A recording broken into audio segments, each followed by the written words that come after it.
Olá, meus colegas, tudo bom? Tudo tranquilo? Estamos aqui para a segunda aula do curso de extensão de noções de direito, legislação e organização governamental promovido pela UESO, sob a coordenação da professora querida Renata Angeli. Acredito que vocês devem lembrar de mim, mas enfim, meu nome é Luísio Teles e eu que vou acompanhar vocês nesse campo do conhecimento do direito, das noções básicas do direito e legislação. As considerações sobre o curso a gente já falou no início da primeira aula, de maneira que eu não vou ficar aqui repetindo, só para ficar a fim de registro. Esse curso ele está sendo disponibilizado para vocês na plataforma Cursify, e ao longo do tempo, aproximadamente às segundas, quartas e sextas, ao longo desse mês de maio e início do mês de junho, a gente sempre vai disponibilizando uma aula nova, e as aulas que vão sendo disponibilizadas, elas já ficam na plataforma, e a partir do dia que é disponibilizado, você fica à vontade para assistir a aula quando você melhor quiser, quando você estiver indo dormir, quando você estiver de saco cheio de cuidar dos filhos, ou quando eles te derem tempo, quando você quiser fazer uma pausa na tua dissertação de mestrado, no teu trabalho de conclusão de curso, ou se você está precisando sair de casa quando você estiver no ônibus e quiser assistir, enfim. O bom do ensino à distância é essa flexibilidade. Aliás, eu queria saber de vocês, o que vocês estão achando nesse primeiro momento da primeira aula, o que vocês estão achando desse tipo de curso à distância? Talvez muitos de vocês não estejam acostumados com esse tipo de curso, eu também até já fiz alguns cursos nesse sentido, mas ainda estou me acostumando a essa nova realidade que as tecnologias e as circunstâncias impõem para a gente. Vamos compartilhar, digam aí, vamos trocar uma ideia depois a gente troca uma ideia no nosso bate-papo que está marcado mais para frente, como é que está sendo essa experiência de curso para vocês, tá bom? E só lembrando, qualquer dúvida, qualquer discordância, qualquer concordância, caso vocês queiram falar alguma coisa sobre o curso ou sobre a matéria, alguma dúvida, vocês podem entrar em contato comigo através do grupo de Zap que a gente pretende criar. Eu espero ter criado esse grupo de Zap quando essa aula estiver indo ao ar. Ou, de qualquer maneira, podem me mandar lá para o meu e-mail, que está no final de todos os slides, mas eu vou ver se eu coloco aqui embaixo também, aloisio, com Y, tmn, tudo junto, @hotmail.com. aloisio, tmn, @hotmail.com. Vocês podem me mandar o que for por esse e-mail, que é o meu e-mail mesmo pessoal, só não mandem corrente, por favor. Tá? Enfim, e vamos seguindo o curso. Só lembrando, isso aqui não é conteúdo de YouTube, muito embora eu vá hospedar também no YouTube esses vídeos. Então aqui é uma aula, a gente está batendo papo, a gente está conversando, então não vou ficar fazendo cortes não. Dito isso, as recomendações, a gente agora vai tratar da aula 2, definições gerais de direito. Na primeira aula nós falamos do direito enquanto fruto da cultura humana, como é que o direito surge na cultura, como é que o direito surge como fruto da razão humana e é revelado pela humanidade através da sua história. E aqui a gente vai retornar a alguns desses conceitos, mas nós vamos abordar mais especificamente as escolas jurídicas e principalmente como é que o direito se forma na prática. E ao final da aula a gente vai trabalhar uma teoria que é básica para o estudo do direito, que é até uma teoria que foi trabalhada aqui no Brasil, que é a teoria tridimensional do direito. Não é cinema 3D não, é teoria tridimensional do direito, e vocês vão entender o porquê da importância dessa teoria mais à frente. Como nós vimos, as noções de direito surgiram e foram evoluindo com a cultura civilizatória, ou seja, a partir do momento em que o ser humano passou a se entender como civilização, os conceitos jurídicos foram surgindo e foram evoluindo junto com o ser humano. Todos os povos, ao se organizarem socialmente, instituem códigos legais. Aliás, isso é um ensinamento que nós trazemos até da sociologia. Sempre que você tiver um agrupamento humano, podem ser 1 milhão de pessoas, 1 bilhão, 1 milhão, 1.000, 100, 10, podem ser 2 pessoas, você sempre vai ter pelo menos 2 características num grupo de pessoas.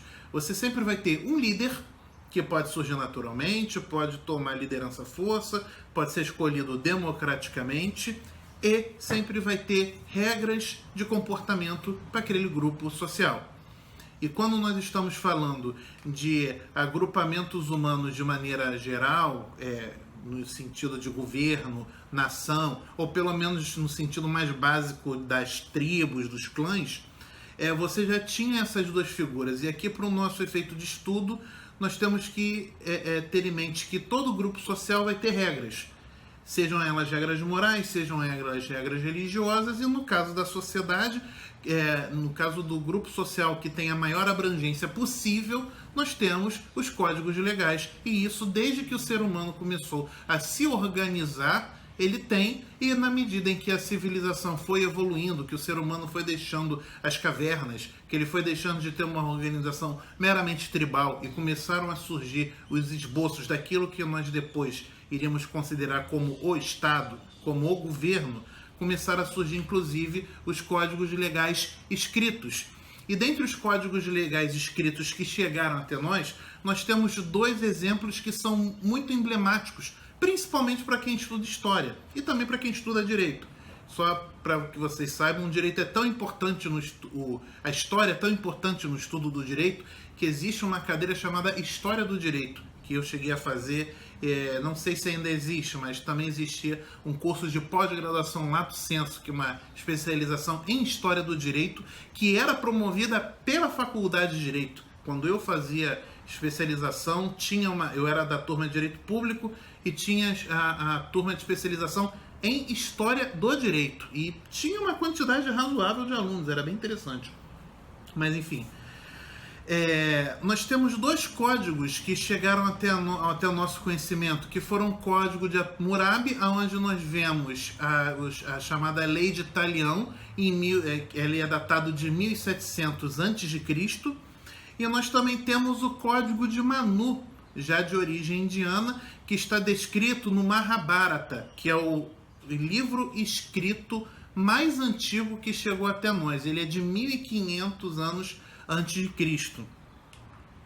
A Lei de Talião, como muitos de vocês já devem ter ouvido falar, é aquela disposição legal que remete a olho por olho, dente por dente. Olho por olho, dente por dente não é uma expressão propriamente do Código de Hammurabi, nós encontramos ela na Bíblia, mas o conceito que com certeza acabou influenciando também os próprios povos hebraicos antigos, o conceito é o seguinte: a partir do momento em que uma pessoa te causa um prejuízo, você tem autorização dada pelo próprio governo para que você venha a infligir o mesmo dano àquela pessoa.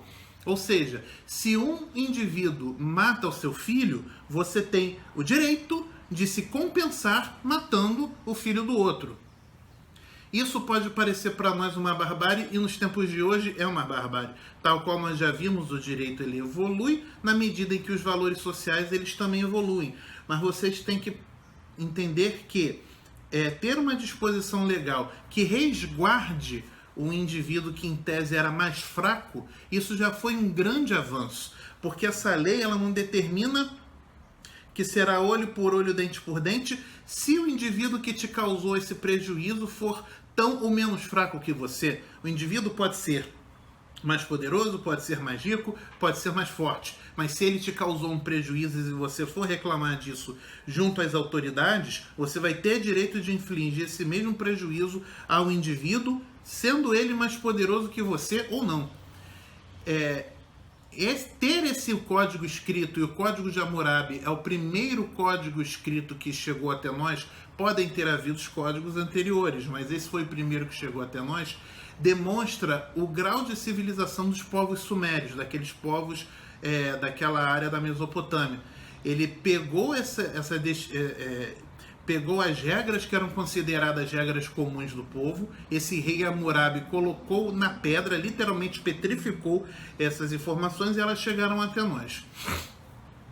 O Código de Hammurabi ele trazia muitas disposições da vida prática, do direito civil, do direito penal, o que aconteceria se um indivíduo roubasse outro, se matasse. Enfim, são disposições muito mais práticas que já mitigavam, como a gente vai ver mais à frente, a chamada lei do mais forte. Ou seja, o mais forte não necessariamente era só aquele que levava a vantagem. A sociedade já estava percebendo que você não poderia continuar só com base na lei do mais forte. Só aquele que tem mais força, que tem mais poder, vai conseguir se sobrepor perante os outros. Era necessário também resguardar aqueles que, por natureza, não conseguiriam ter esse tipo de proteção. E outro código que nós temos é o Código de Manu, que é uma codificação legal que está dentro do livro Mahabharata, que é um livro sagrado dos hindus, que até hoje é seguido. Esse código até hoje, nas suas prescrições religiosas, ele é muito seguido.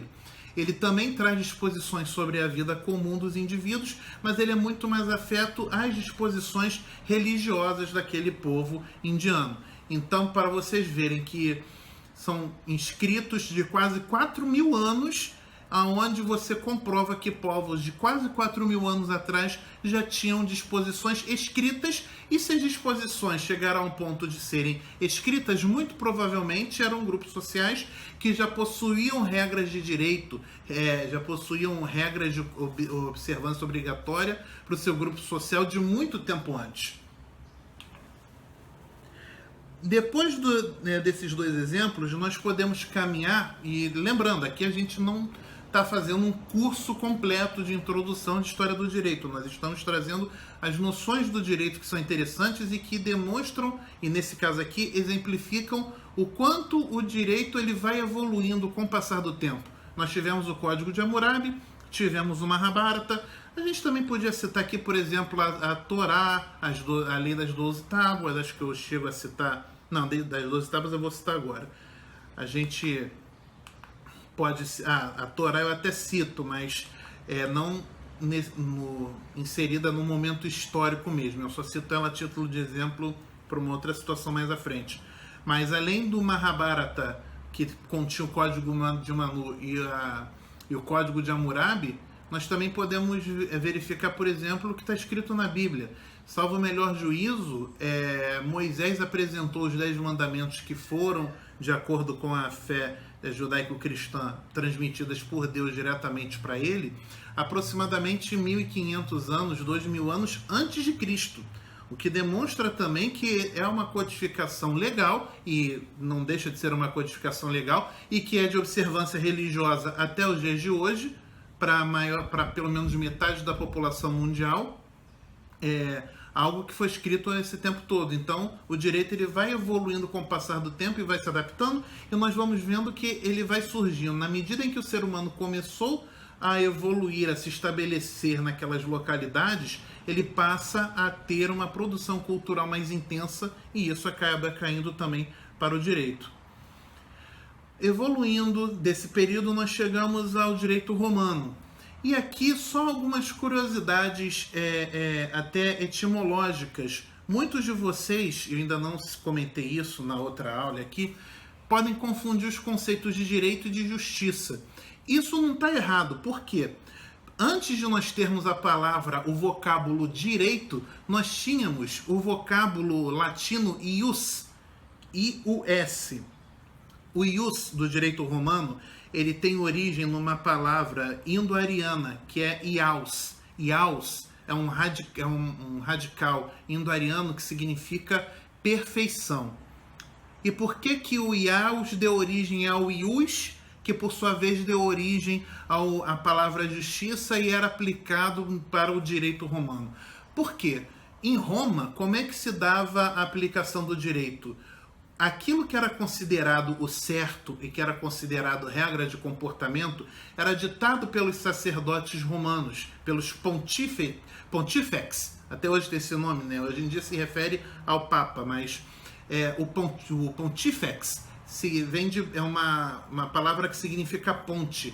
Ele fazia ponte entre o nosso mundo e o mundo espiritual, o mundo dos antigos, o mundo da perfeição. Lembram aquele conceito que a gente viu do plano das ideias, do dever ser? Então, os sacerdotes romanos, em especial os pontifex, eles faziam essa ponte entre o que era o correto e como aplicar isso na vida cotidiana.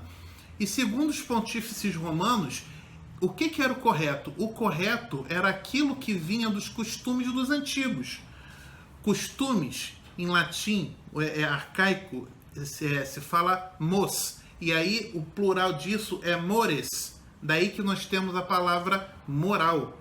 Daí nós podemos entender que o direito romano ele surgiu baseado originalmente nos mores, ou seja, na moral, que eram os costumes dos antigos romanos, que era de conhecimento dos sacerdotes, que era passado oralmente de geração em geração, principalmente dentro da casta, dentro da linhagem de sacerdotes romanos, e a eles cabia aplicar a justiça perante o povo. Porém, nós passamos a ter um pequeno problema. Nós, hoje em dia, já entendemos e já evoluímos nesse sentido, de que o direito ele deve ser público e de conhecimento de todos. As regras elas não podem ficar pertencentes só a um pequeno grupo que vai dizer quando o direito é válido ou não. O nome disso se chama ditadura. E se é uma ditadura de um grupo ou de uma casta, independe. Os romanos eles começaram a reclamar da postura dos sacerdotes, ainda no período da Velha República, antes do Império Romano, que os sacerdotes diziam o que era o direito, eles em tese sabiam o que era o certo e errado, mas eles não divulgavam o que era certo e errado. Eles não divulgavam quais eram esses costumes antigos, quais eram esses hábitos dos antigos romanos. Só um parênteses, é importante, até para o direito atual, que levar em consideração os costumes de uma sociedade, porque geralmente a sociedade, e é por isso que o direito ele surge do povo e vai se revelando através da sua história, o direito permite que o cidadão, que a pessoa entenda o que foi tentado e o que deu certo e o que não deu certo. Então é importante sim que os costumes dos antigos sejam levados em consideração na hora da produção do direito. E os sacerdotes faziam isso, só que era muito da cabeça deles. E acabava gerando a potencialidade de surgirem injustiças. Então, ao invés de fazer o ius, de cumprir a justiça, os sacerdotes poderiam ser injustos. Para um aplicando o direito conforme os antigos, conforme as tradições que eles receberam quando aprendiam a ser sacerdotes, e para o outro, que era o inimigo, eles não aplicavam isso. Então, o povo romano obrigou o Senado a instituir uma comissão que determinasse quais eram as leis aplicáveis ao povo romano.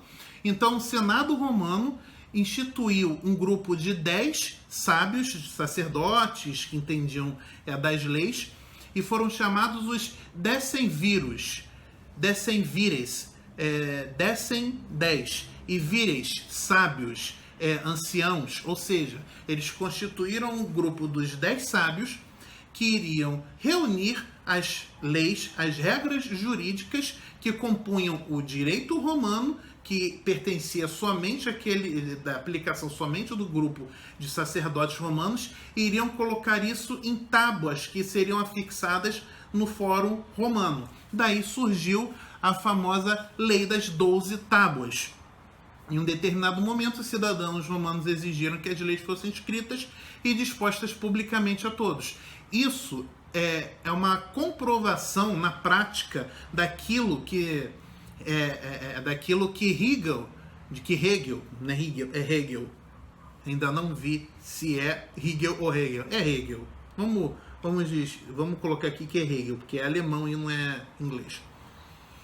Que Hegel colocou que, muito embora a razão produza o direito no conceito das pessoas, ela se revela na história, e o legislador, tal qual esses decemviros, simplesmente pegam o direito e exteriorizam ele, colocam ele de maneira clara, colocam ele de maneira escrita para que seja o conhecimento de todos.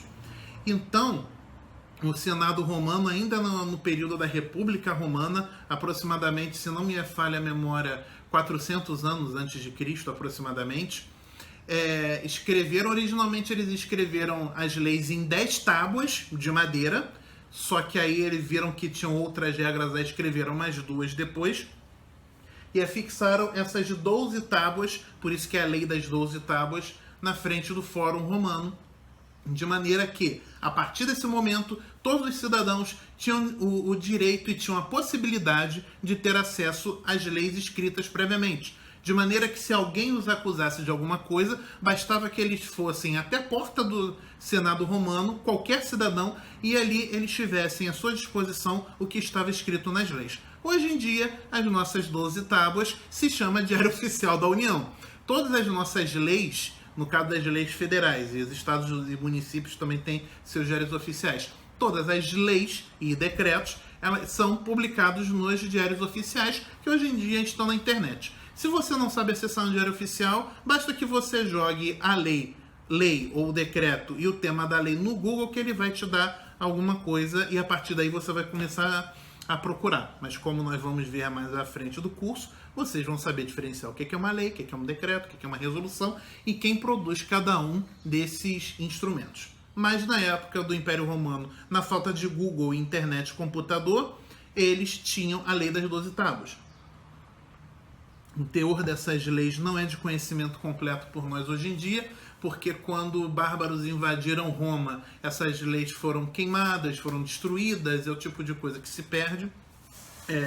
Mas muitos historiadores, ainda da época de Roma, já do período, um pouco do período do Império, do período depois de Cristo, eles tinham cuidado de procurar reconstruir informações sobre essas tábuas. Hoje em dia nós temos alguma ideia do que tinha em cada tábua.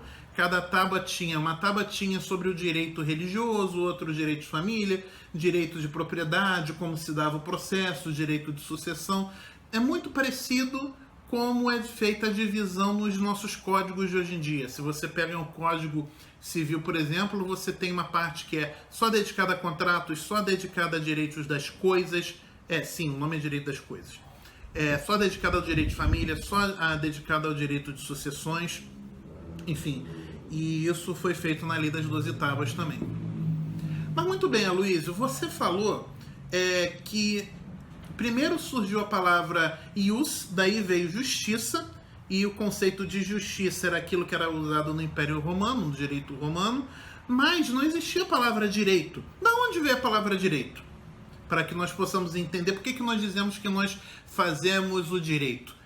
A palavra direito, ela veio surgindo a partir da origem judaico-cristã, seja na Torá, que é a lei judaica, que o cristianismo também usa, seja o próprio direito canônico, que é um ramo do direito afeto à Igreja Católica, com muita influência no direito civil, e ele predispõe o seguinte: o bom cidadão, o bom judeu, o bom cristão, que segue a Torá, que segue os 10 mandamentos, que segue as leis da igreja, é aquele que age sempre de maneira correta, que sempre tem uma conduta correta e direta ao que é correto, que é justo. E da palavra direta nós temos, se originou do termo em latim directum, que significa retidão. Ou seja, o direito é o conjunto de regras que conduzem, que pela tradição judaica e cristã, conduzem o ser humano ao caminho da retidão. Ser justo, portanto, é seguir o caminho da retidão com base que, portanto, leva à justiça, com base nessa tradição de origem religiosa, que é por muitos seguidos até hoje e de grande repercussão e influência para os nossos sistemas legais. A partir, portanto, da Alta Idade Média e Baixa Idade Média, o conceito direito em várias línguas, principalmente nas línguas neolatinas, como o espanhol, o francês, o italiano e o nosso português, nós passamos a utilizar essa expressão direito.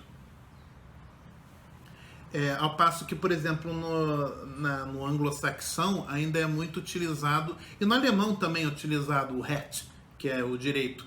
Eles lá utilizam muito mais o termo justice mesmo, mas enfim, isso aí é curiosidade. Daí que nós temos, portanto, primeiro você surgiu no direito romano o conceito de justiça, e agora nós passamos a ter o conceito de direito, ou seja, agir com retidão. E daí nós podemos entender o seguinte, e isso é algo que é muito importante. Hoje em dia, para o estudo jurídico, a justiça ela não se confunde com o direito, porque o direito é a ciência que nós estamos estudando aqui. A justiça ela é um valor que informa, lá no campo das ideias, no dever ser, a ciência jurídica. Ou seja, a justiça é um valor que a humanidade, que os seres humanos, que a sociedade persegue, e é com base na perseguição desse valor que nós vamos criando o direito ao passar do tempo. Porém, não é o direito à própria justiça.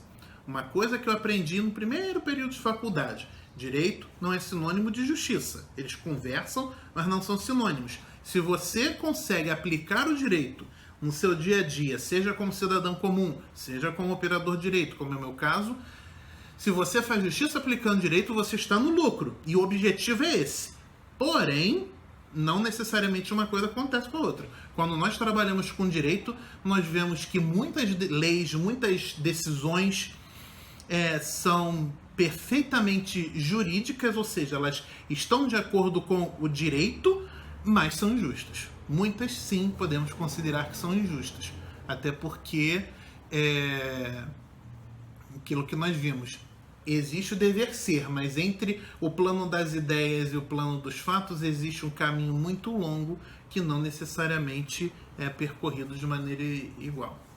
Pois bem, nós vimos então, já na primeira aula anterior, que o direito ele surge de uma maneira, surge a partir da razão humana, ele se manifesta através se manifesta pela sociedade através da história.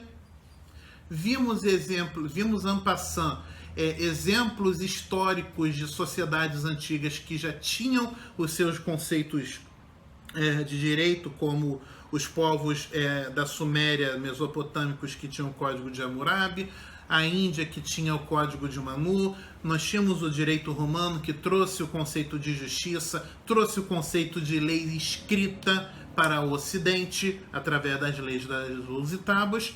E a partir da maneira como o direito surge, nós temos dentro da ciência jurídica uma série de escolas, que são as chamadas escolas do direito. Quase todas as ciências têm correntes. Tudo bem que a depender da ciência, você vai ter uma corrente que é muito mais prevalente do que outra. Quando você pega o estudo das ciências biológicas, o darwinismo com certeza é muito mais relevante que o lamarckismo. Lamarck, por exemplo, não tem quase relevância nenhuma, até os biólogos me corrijam se eu estiver errado, mas as correntes de Lamarck são quase que menosprezadas frente ao darwinismo. Isso não acontece muito no direito. No direito você tem escolas que buscam justificar a gênese e a aplicação do direito, que são muito discrepantes, mas não significa que uma se sobrepõe sobre a outra. Existem partidários de ambas as escolas, e o que é muito interessante, como o direito, como eu falei, nós não buscamos necessariamente explicar, mas procuramos compreender na sua totalidade. É possível que você, para compreender e aplicar o direito, você, por vezes, utilize postulados de uma escola e postulados de outra e procure combinar da melhor maneira possível. Nós já falamos en passant essas escolas na outra aula. Era necessário passar alguns conceitos delas para explicar a influência do direito na cultura, mas agora a gente vai dividir caixinha por caixinha quais são essas escolas.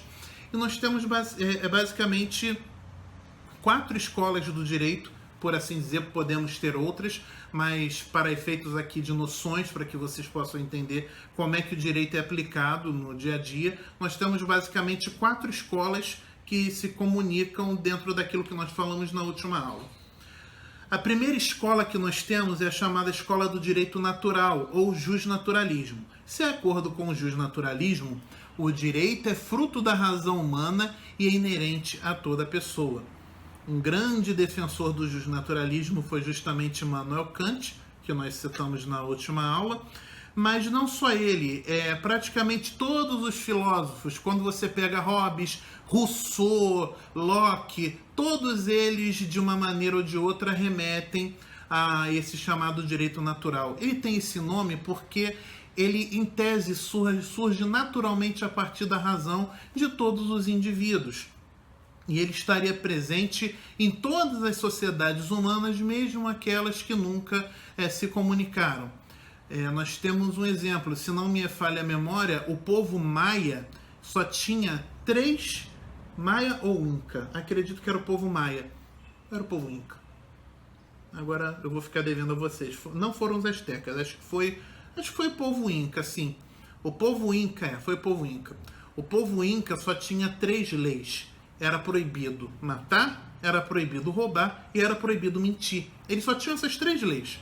A partir dessas 3 leis, eles construíram um império antigo aqui na América do Sul.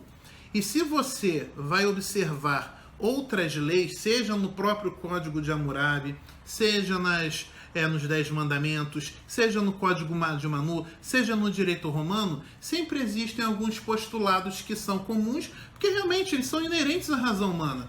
A partir do momento em que eu me entendo como ser humano e reconheço o meu semelhante tal qual como eu não vou fazer a ele aquilo que eu não quero que ele faça comigo para que nós dois possamos viver em harmonia.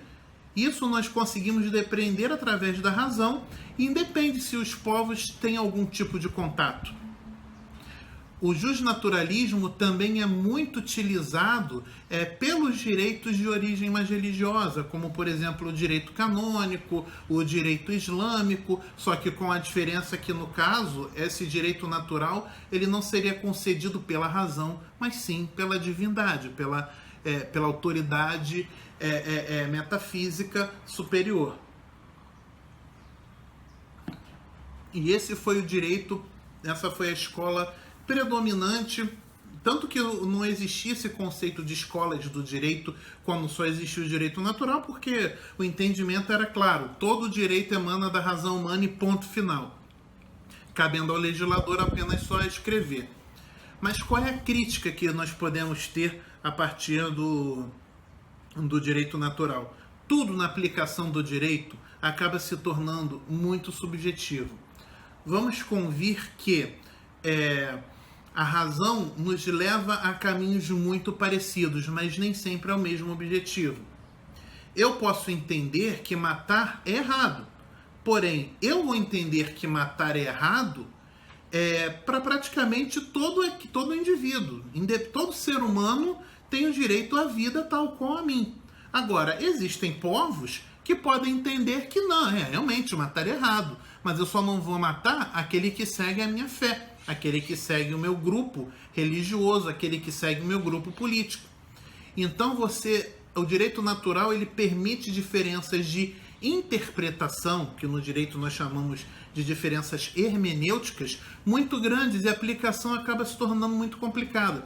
Se você não tem um mínimo de técnica científica ou mesmo de técnica sociológica para definir o que é o certo, o que é errado, o que é o direito, fica muito complicado. Fica muito complicada a convivência humana e principalmente a convivência entre grupos diferentes. Se nós não tivermos alguma coisa mais palpável que não seja só baseado na razão humana, tal qual era o desejo de Kant e outros filósofos do direito natural, vai ficar muito difícil, por exemplo, a convivência de indivíduos que são de países diferentes, que são de religiões diferentes. Por exemplo, se nós nos pautarmos só no direito natural, instituições como a ONU, como a Organização dos Estados Americanos, nunca existiriam, porque cada povo, cada população iria entender o que era certo no seu contexto e não iria enxergar necessariamente no outro um igual. Então, muito embora o direito natural ele seja importante como a gênese do direito, e como nós vamos ver mais à frente, para permitir que os conceitos de moral, de valor, de valores superiores possam estar dentro do direito, nós não devemos interpretar a aplicação e a formulação do direito só com base na razão humana, só com base no direito natural, para evitar subjetivismos que são indesejados e que geram insegurança. Passado o período do justnaturalismo, mas a escola não deixou de existir, nós temos o chamado justpositivismo. O que é o justpositivismo? Aqui o positivo não significa necessariamente legal, maneiro, não. positivismo aqui, ele faz referência ao pensamento positivista, que era uma escola sociológica criada pelo francês Auguste Comte.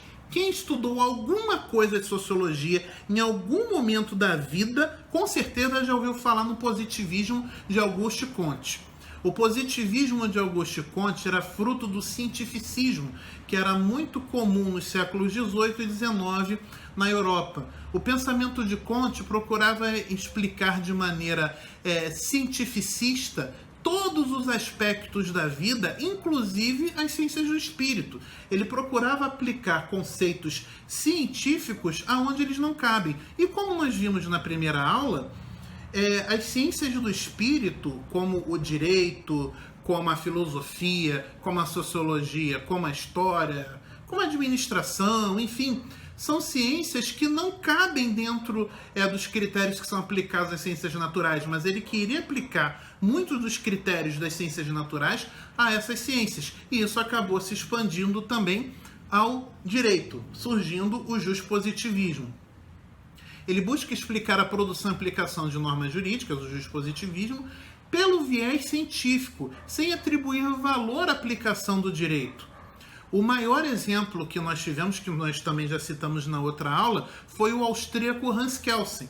Hans Kelsen, ele não menosprezava a existência de valores, de uma moral, de um plano do dever ser. Ele reconhecia isso, só que ele dizia que isso é uma coisa, a aplicação do direito é outra. O direito, ele, segundo Hans Kelsen, baseado na escola positivista de Auguste Comte, o direito, ele não nascia necessariamente da razão. Ele nascia a partir do momento em que a norma jurídica, criada por critérios científicos, era elaborada. A partir do momento em que uma norma jurídica era criada por uma autoridade superior, investida dessa autoridade, aí é que estava sendo feito o direito. Qual é o problema? E é um problema muito sério, que nós já tivemos problemas históricos sérios com a aplicação juspositivista. O juspositivismo foi uma grande modinha entre o século XIX até meados do século XX, porque era muito mais fácil para o jurista dizer que o direito era a lei. Bastava você ler a lei foi feita por uma autoridade legítima, pelos governantes? Foi. Então, beleza, ela está valendo, a gente aplica e não tem maiores trabalhos de interpretar essa norma com base em valores maiores. Porém, o positivismo, ele permitiu alguns absurdos, como, por exemplo, dizer que judeus são cidadãos de segunda classe, ciganos são cidadãos de segunda classe, negros são cidadãos de segunda classe, ou mesmo não cidadãos. Muito embora Kelsen fosse um austríaco e inclusive judeu, as teorias dele foram muito utilizadas, inclusive um grande jurista sim, só que infelizmente ele teve alinhamentos com o governo nazista alemão. Carl Schmitt aprimorou de maneira muito intensa o pensamento juspositivista, atribuindo autoridade aos governantes para a criação do direito. E isso levou, vocês sabem quem, aquele cara do bigodinho, a se tornar um líder supremo na Alemanha e que ele fizesse o que bem entendesse. Nós temos que ter em mente o seguinte: não é porque a pessoa foi eleita com maioria de votos ou porque um determinado parlamento foi eleito por maioria de votos que eles podem fazer o que estão na cabeça. Existem valores, como nós vimos, os valores jurídicos. Isso a gente vê bem no juspositivismo. O direito, ele não surge quando surge uma norma, quando surge uma lei. O direito não surge nem quando é escrita a Constituição.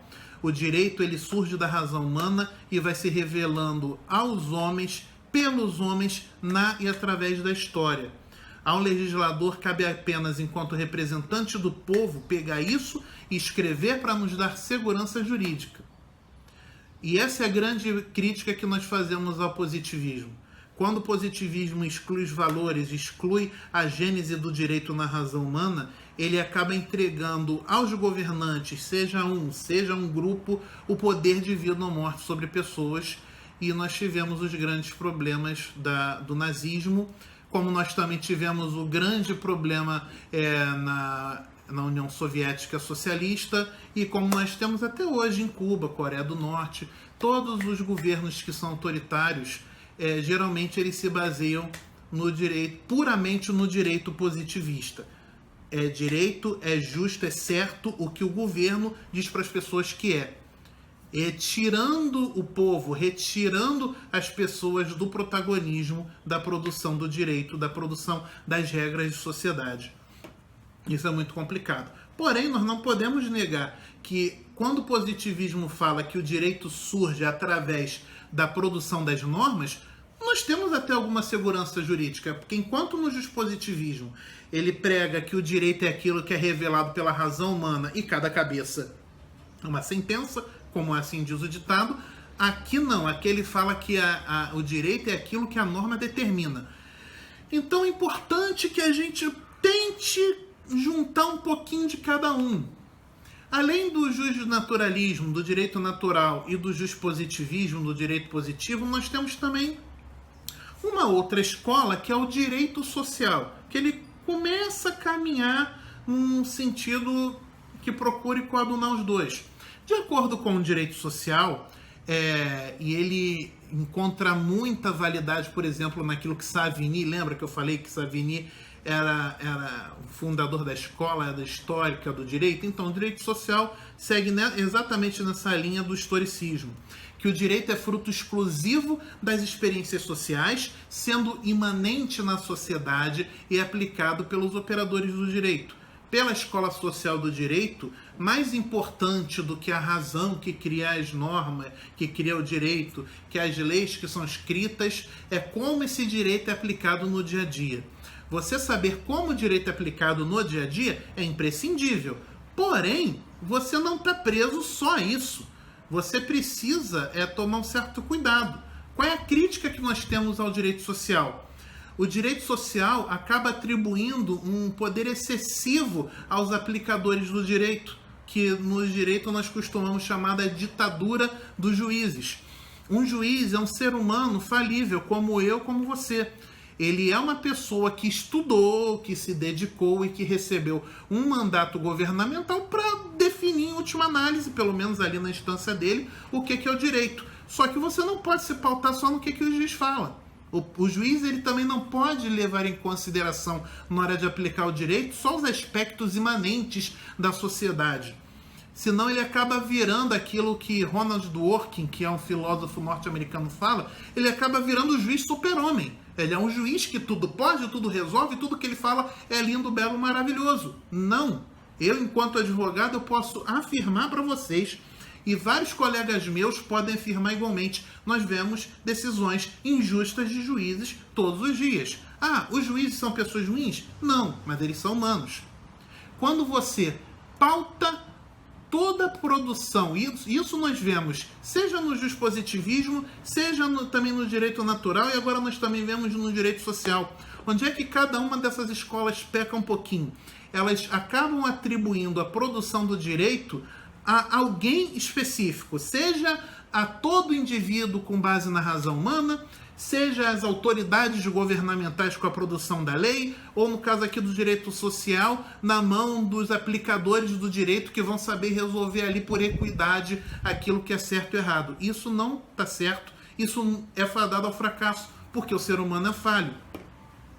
Daí nós temos uma escola que é relativamente mais nova, que ela se baseia muito mais em filósofos, incluindo Ronald Dworkin, como eu já comentei, e Robert Alexis, que são dois filósofos do direito americanos.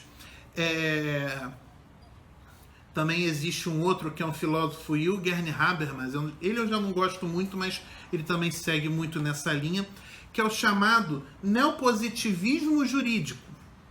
Neopositivismo? Neopositivismo. O que seria o neopositivismo jurídico? O neopositivismo jurídico, ele seria uma espécie de meio termo entre o direito natural e o direito positivo. O que prega o neopositivismo jurídico? Ele prega que o direito deve se pautar em regras claras e prévias mas deve sempre respeitar valores maiores que embasam e justificam a criação das normas jurídicas. E muito embora, como eu falei, essas escolas elas não sejam totalmente excludentes, por mais que elas divirjam muito, hoje em dia, em geral, a aplicação do direito aqui no Brasil e na maior parte do mundo, ela segue por esse viés do assim denominado neopositivismo jurídico. Por quê? Nós temos valores que são preciosos para a nossa sociedade, que eu vou comentar mais deles quando eu for falar o que é uma Constituição, e eles são os inspiradores para a criação das leis, das normas jurídicas. Mas ainda assim nós temos, não sei se vocês escutaram, mas acho que um gavião piou aqui enquanto eu estou dando aula. Piou de novo. Dar aula em casa tem dessas coisas. Enfim, voltando.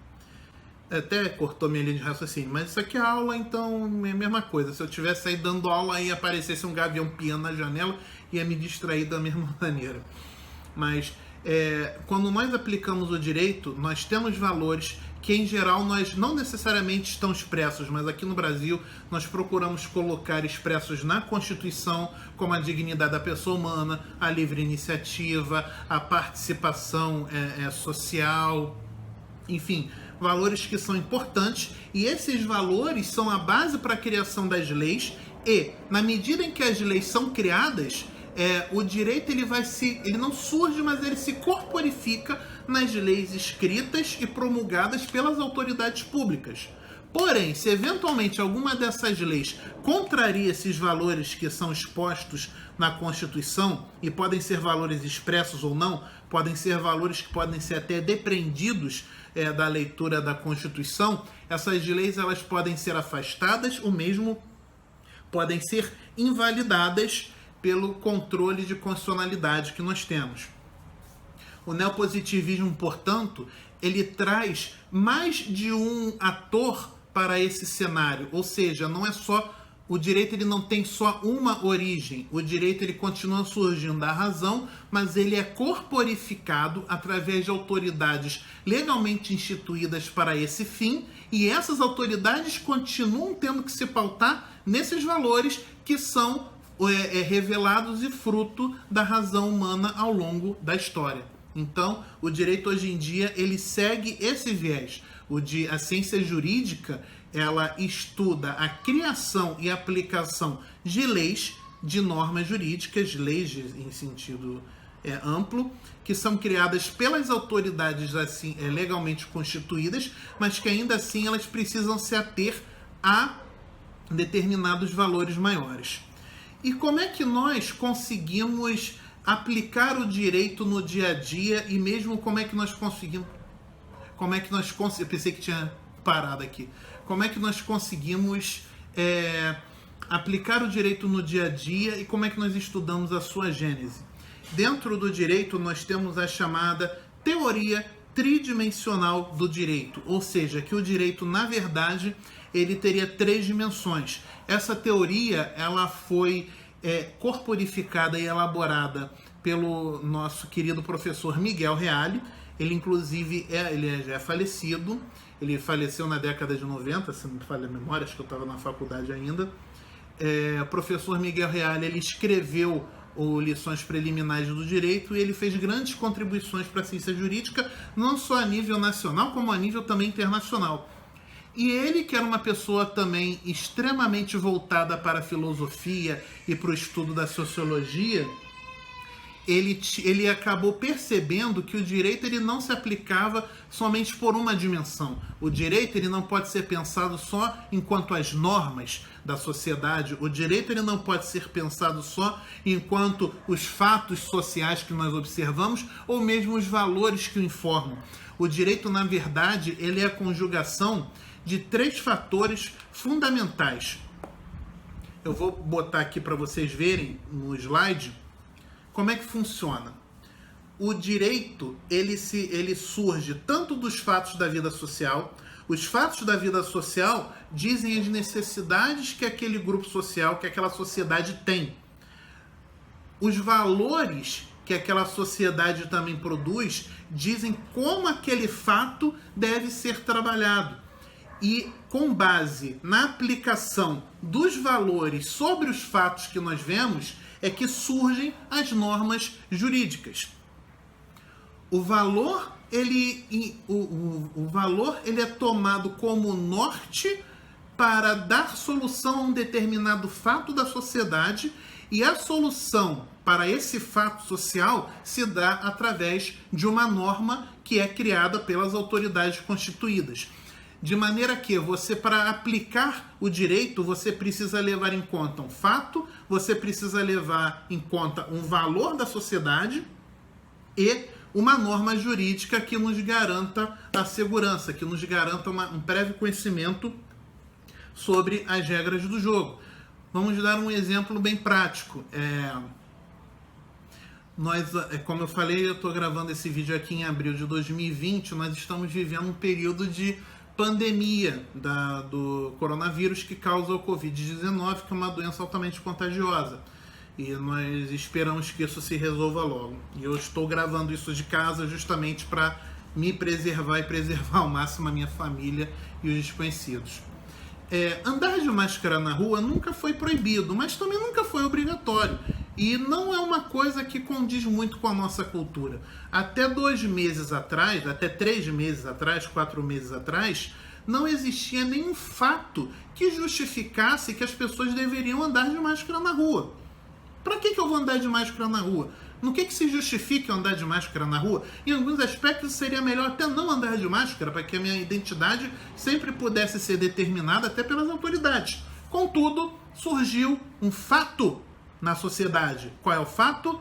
Covid-19, coronavírus. É um fato, inclusive, que é um fato natural que reflete na sociedade humana. Nós, enquanto organismos biológicos, e a galera de biologia sabe disso melhor do que eu, nós estamos sujeitos a esse tipo de doença enquanto nós não temos uma solução para essa patologia. E nós sabemos que esse fato, que essa doença, ela se dissemina principalmente pelas nossas vias respiratórias. Nós temos um fato, o Covid-19, que se dissipa através das vias respiratórias. Nós temos um valor. Qual é o valor? Saúde pública, preservação da vida. Nós precisamos preservar o maior número possível de vidas. E como é que nós vamos fazer isso? Nesse momento, enquanto as autoridades públicas trabalham pela busca da cura, pela busca da vacina, pelo incremento dos serviços de saúde, nós precisamos impedir que essa doença se espalhe mais. E nós sabemos que quando nós colocamos algum obstáculo no nosso sistema respiratório, fica mais difícil da doença se disseminar. Seja porque os contaminados não conseguem espalhar a doença, seja porque os saudáveis também fica mais difícil do vírus entrar em quem é saudável e está de máscara. Então nós temos um valor que é a preservação da vida, um fato que estudos já demonstraram como é que se deve combater esse coronavírus. A partir da combinação do valor, que é a preservação da vida, da saúde pública, frente a esse problema, as autoridades públicas criam uma norma. E qual é a norma? A partir de agora, várias cidades assim determinaram, os indivíduos deverão sair às ruas usando máscaras. Daí nós vemos que usar máscaras nesse período de pandemia é uma resposta a uma resposta que o direito dá através da ação do governo a uma necessidade que surgiu na convivência humana. E nesse caso foi uma necessidade decorrente até do mundo natural, que esse vírus, por algum motivo, saiu do morcego ou do pangolim, não sei dos dois, e acabou migrando como uma zoonose para o ser humano. Então, você combinando um valor com um fato, você cria uma norma e a partir desse momento você aplica o direito. E como eu já pude falar, o direito, por ser fruto da sociedade, ele é dinâmico. Ele está sempre se modificando. Nesse momento, aplicando a teoria dessas 3 dimensões, da dimensão do fato, da vida, dos fatos da vida social, dos valores que são criados a partir da racionalidade humana, e a partir da edição de normas que visam combinar o valor com esses fatos para que você busque o respeito a esses valores, nós entendemos que o uso de máscaras é obrigatório. Porém, daqui a 1 mês, 2 meses, 3 meses, pode ser que essa pandemia, e assim espero, né? No futuro vocês vão me dizer se a gente resolveu isso tão rapidamente, se demorou muito. Pode ser que essa pandemia seja resolvida, seja depelada ou no mínimo seja atenuada. A partir do momento em que você não vai ter mais o fato social, você vai continuar tendo esse valor, porque os valores numa sociedade demoram muito mais tempo para se modificar, mas os fatos são dinâmicos, são de um dia para o outro. A partir do momento que o fato deixe de existir, e você tem outros valores como a liberdade, a livre iniciativa, o direito de ir e vir, o direito de usar o que bem entender, pode ser que essa norma que obrigue o uso de máscaras não seja mais necessária. Então, se o fato que é a pandemia deixar de existir no futuro, essa norma do direito, ela deixa de ser necessária, então ela não precisará mais ser aplicada, vindo a ser eventualmente revogada pela mesma autoridade que criou essa norma ou pela autoridade judiciária que cabe, em última análise, à interpretação jurídica. Então, de maneira resumida, as normas são definidas pela sociedade a partir de fatos sociais analisados à luz de valores éticos e morais impregnados nessa mesma sociedade. Esses valores, eles iluminam a análise desses fatos, como o exemplo que eu dei. E a partir do momento em que nós integramos os fatos da sociedade, as necessidades da sociedade decorrentes dos fatos que nela acontecem, com os valores e as normas, aí sim nós temos isso tudo em unicidade, e essa unicidade de fatos, valores e normas é imprescindível para a experiência, para a aplicação da ciência jurídica, para a aplicação do direito. Portanto, a ciência jurídica, nós podemos observar que ela perpassa pelo entendimento de valores, pela compreensão de fatos que nós temos em sociedade e pela criação de regras que buscam coadunar valores e fatos para que os seres humanos possam saber como se comportar, como agir para enfrentar esse tipo de problema, sempre visando a paz social. O direito é o conjunto integrado de fatos, valores e normas, assim definidos em sociedade, que buscam alcançar a paz e o desenvolvimento humano, individual e social, socialmente falando. Bom, essas são as considerações que eu tinha a falar sobre os conceitos de direito. Nós falamos sobre as escolas do direito e sobre a teoria tridimensional. Mais uma vez eu ressalto que aqui é só para passar noções, não dá para a gente exaurir isso aqui dentro desse vídeo. Como fonte estão aí, eu cito no slide, artigo do professor Marco Aurélio Lustosa Caminha, o conceito de direito, e também dos professores Álvaro de Azevedo Gonzaga e da professora Nathalie Campitelli Roque, sobre a teoria tridimensional do direito. Os links estão aí no último slide, vocês podem clicar direto e vocês podem ir para lá. Eu vou procurar também colocar o texto desse material junto na plataforma, mas se não tiver lá, vocês podem acessar pela internet. E só lembrando, o nosso estudo aqui online, ele não se resume só a vocês me ouvirem aqui no vídeo. Fico muito feliz de vocês me ouvirem, de me emprestarem seus ouvidos e a sua atenção durante 1 hora. Mas o estudo, ele é muito maior, feito por vocês. Busquem ler esses artigos que eu estou indicando, revisem o material que eu editei para vocês aqui no slide e, com isso, busquem criar e montar a sua compreensão sobre o que é direito com base nas nossas explicações. Qualquer dúvida, aloisiotmn@hotmail.com, está na última página do slide, e estamos à disposição, tá ok? Muito obrigado, vejo vocês na próxima aula. Até a próxima. Saúde.